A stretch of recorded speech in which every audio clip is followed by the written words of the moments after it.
You're obviously back in Madrid now to defend your title, and it's a city you've had a lot of success in.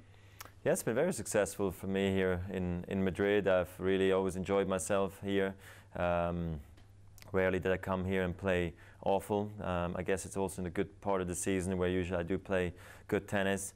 I've just had a bit of a break, so I'm coming back from not exactly knowing how good my game's at. The draw is as it is. It's always tough in the Masters 1000s, but of course, you know, trying to defend the title, I better get through my first round to have an opportunity. And I've been playing well, feeling good, and now obviously I'm really excited being back on tour because eventually being home gets a bit boring, so it's exciting being back.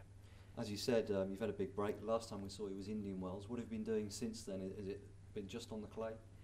Yeah, I mean, I took a rest first of all. I had to, you know, heal the back issue I had. You know, after that was a bit of a thing that was, you know, a bit worrying. But then now the last, you know, weeks have been great. I was practicing in Switzerland all through on the clay. Obviously, April weather in Switzerland is always very up and down, but I managed to get through and have good hitting partners and good friends come in to play with me, and we had a good time, and I was really motivated and excited to be back in Switzerland working hard, and that hopefully is going to give me a lot of motivation, inspiration, you know, moving forward.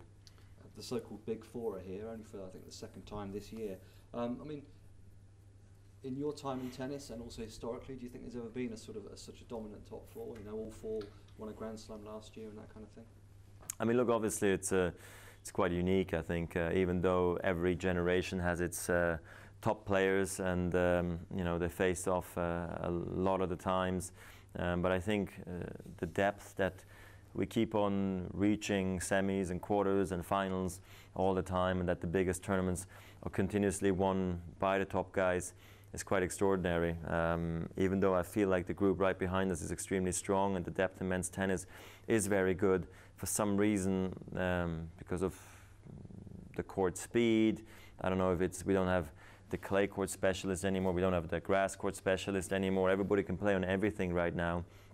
So when you go on a run, you can go through different surfaces, and then that makes it extremely difficult for guys to all of a sudden just peak on a particular surface, you know, because the top guys are always there, or at least 3 out of the 4, and that's what makes it difficult, but very exciting for the fans. And obviously having opponents like Rafa and Djokovic and Murray, does that make you a better player? Does that push you to the limit? I would think so. I mean, I thought it was a very good thing to have Rafa around. I mean, Rafa for me has been amazing, you know, to play against him. I think he definitely got the best out of me. So I think I learned a lot because he has such a unique playing style. Djokovic and Murray came a little bit later, but nevertheless, I mean, it's unbelievable how much they've improved as well and how successful they've been now.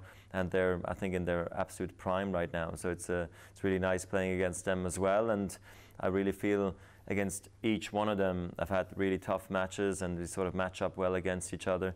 I'm the only guy in there with a one-handed backhand, so obviously I have to maneuver them around a bit differently than the other guys do.